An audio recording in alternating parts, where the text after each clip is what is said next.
conquête de la souveraineté passe avant tout par l'exploitation des ressources nationales au profit de nos populations.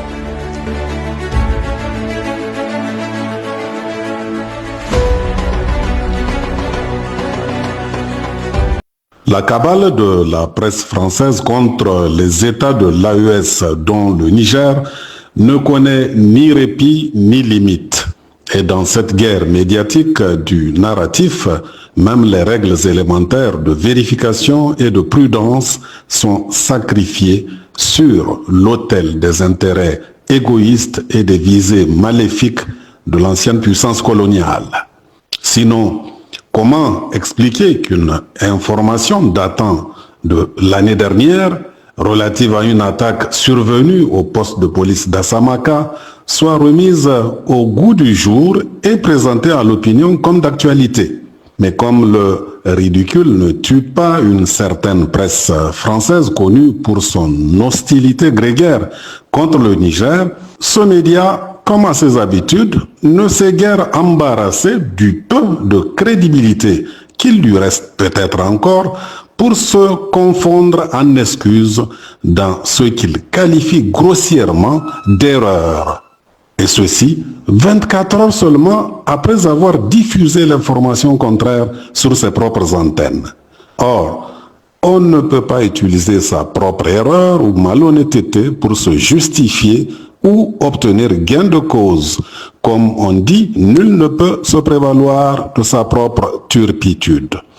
Une chose est sûre pour tout le monde, les mêmes auditeurs auxquels s'adresse ce média français aux ordres ont pu suivre au même moment les échos de la visite de travail au Niger des ministres d'État algériens. Alors, simple coïncidence? Non, évidemment, puisque dans le contexte géopolitique actuel, la France verrait forcément d'un mauvais œil toute tentative de réchauffement de nos relations avec l'Algérie.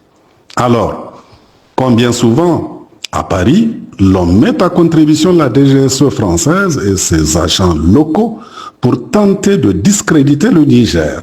Cette fois, pour tenter de nous discréditer aux yeux de nos voisins algériens, en dissertant autour d'une prétendue attaque sur notre frontière commune à Assamaka.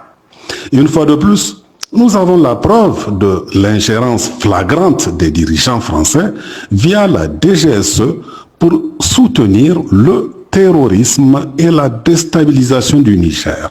L'objectif, comme on l'a dit, est non seulement de saboter l'organisation de la visite au Niger du ministre d'État algérien, relayée en cela sur les réseaux sociaux par des apatrides de service, mais également de signifier à leurs protégés terroristes là où il faut désormais porter le spectacle de la mort, du pillage et de la désolation.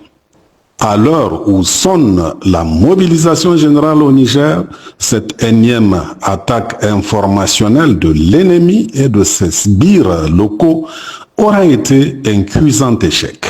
Et ceci grâce au professionnalisme avéré de nos propres services de renseignement, mais aussi à l'engagement sans faille et à la vigilance accrue et permanente des populations et de nos plus hautes autorités.